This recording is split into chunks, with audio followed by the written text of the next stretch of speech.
Hello guys, आज के इस वीडियो में मैं आपको बताने वाला हूँ गुस्से में यूज़ होने वाले 15 सेंटेंसेस, वो भी बस 3 मिनट में। तो इस वीडियो को पूरा अंत तक देखिएगा। चलिए इस वीडियो को स्टार्ट करते हैं एंड सीखते हैं गुस्से वाले सेंटेंस।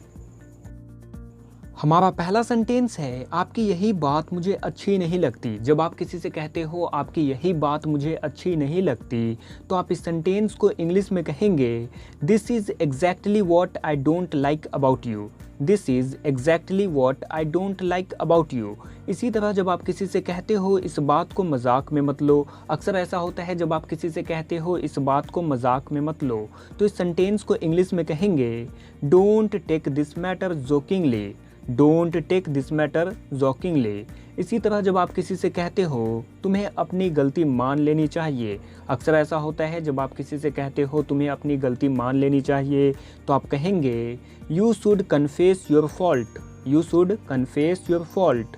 अगला सेंटेंस, मुझे तुम्हें अलग से कहना पड़ेगा क्या। जब आप किसी से कहते हो मुझे तुम्हें अलग से कहना पड़ेगा क्या, तो आप इस सेंटेंस को इंग्लिश में कहेंगे, do I have to tell you separately. Do I have to tell you separately. अगला सेंटेंस, आराम से करो कोई जल्दी नहीं है। जब आप किसी से कहते हो आराम से करो कोई जल्दी नहीं है, तो आप कहेंगे, take your time there is no hurry. Take your time there is no hurry. चलिए अगला सेंटेंस देखते हैं। अक्सर ऐसा होता है जब आप किसी से कहते हो तुम समझते क्या हो अपने आप को। गुस्से में आप किसी से कहते हो तुम समझते क्या हो अपने आप को, तो इस सेंटेंस को इंग्लिश में कहेंगे, who do you think you are. Who do you think you are. इसी तरह जब आप किसी से कहते हो मेरा तुमसे कोई लेना देना नहीं है। मेरा तुमसे कोई लेना देना नहीं है, तो इस सेंटेंस को इंग्लिश में कहेंगे, I have nothing to do with you. I have nothing to do with you. और इसी तरह जब आप किसी से कहते हो तुम गलत आदमी से पंगा ले रहे हो, तो इस सेंटेंस को इंग्लिश में कहेंगे, you are messing with the wrong guy. You are messing with the wrong guy. अगला सेंटेंस, तुम क्या बकवास कर रहे हो। जब आप किसी से कहते हो तुम क्या बकवास कर रहे हो, तो इस सेंटेंस को इंग्लिश में कहेंगे, what nonsense are you talking. What nonsense are you talking.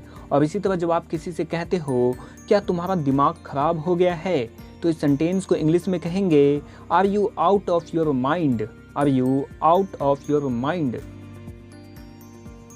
जब आप किसी से कहते हो इसके जिम्मेदार तुम हो, तो इस सेंटेंस को इंग्लिश में कहेंगे, you are responsible for this.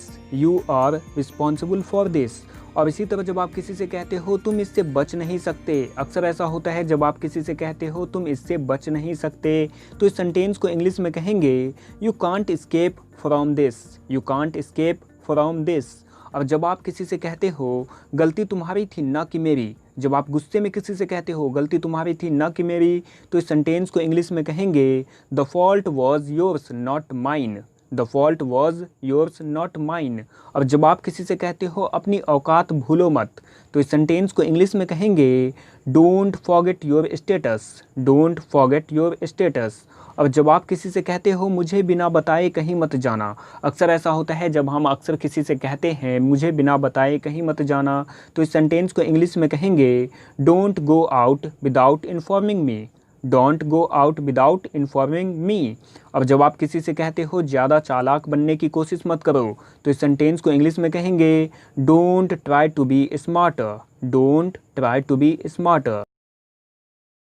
Guys, अब एक सेंटेंस आपके लिए, मुझसे पंगा मत लो। इस सेंटेंस को इंग्लिश में कैसे कहेंगे मुझे ट्रांसलेट करके बताएं। एंड मैं उम्मीद करता हूँ कि ये वीडियो आपको अच्छी लगी होगी। सो प्लीज़ इस वीडियो को लाइक करें, अपने सभी दोस्तों के साथ शेयर करें। तो चलिए मिलते हैं नेक्स्ट वीडियो में, तब तक अपना ख्याल रखें। Thanks for watching.